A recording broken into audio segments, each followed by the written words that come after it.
UGC में सरकारी व्यवस्था से अगर देखा जाए तो एससी एसटी और ओबीसी होने वाले जितने भी लाभ हैं उनको आप खुद आंकड़ा लगा सकते हैं। अगर आप थोड़ा सा इसके बारे में जानते हो तो आंकड़ा लगा सकते हैं कि एससी एसटी और ओबीसी और जेंडर एससी एसटी ओबीसी को यूजीसी से क्या बेनिफिट मिलता है, क्या क्या सरकारी लाभ मिलती है, और जनरल कैटेगरी के लोग हैं उनको क्या लाभ मिलती है।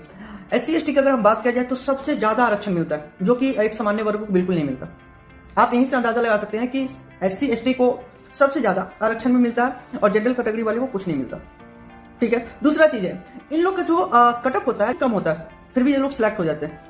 लेकिन अगर हम जनरल कैटेगरी का बात करें तो इन लोग का कटअप संभालने के लिए बिल्कुल भी नहीं होता। हाई कटअप आएगा तभी ये पास कर पाएंगे, अन्यथा कोई नहीं आप निकलो, चाहे आप कितना भी मेहनत कर लो। तीसरी बात करें इनकी पढ़ाई में, जो एससी एसटी के लोग हैं उनकी पढ़ाई में सरकार द्वारा बहुत सारे स्कॉलरशिप प्रदान किए जाते हैं, लेकिन जनरल कैटेगरी वाले को नहीं मिलता।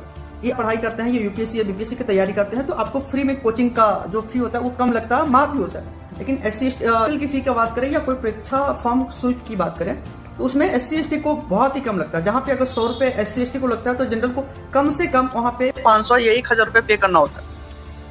सरकारी नौकरी के बेसिस पे अगर देखा जाए तो एससी एसटी को बहुत सारा छूट मिलता है। अगर वो कटअप, मैंने पहली बात किया कटअप, अगर वहां पे अगर एससी एसटी को अगर 40 या 50 या 60% आया हो तो वहाँ पे एससी एसटी ओबीसी का जो भी बच्चा हो, तो ओबीसी को बाद में हम रखेंगे, पहले एससी और एसटी की बात करते हैं। वहाँ पे आराम से उसकी सरकारी नौकरी तय है। लेकिन जनरल वाले को क्या होता है, जनरल वाले को काफी सारी मेहनत करने के बाद भी, सीट बहुत ज्यादा होता है उसके बाद भी उसको वहाँ पे सफलताएं नहीं मिलती, तो चाहे कितना भी मेहनत करे। ठीक है, दूसरा चीज, बहुत सारा लोन ऐसा मिलता है एससी एसटी को जो एक तरीके से प्राथमिकता दी जाती है, लेकिन अगर देखा जाए जनरल वाले को तो नहीं।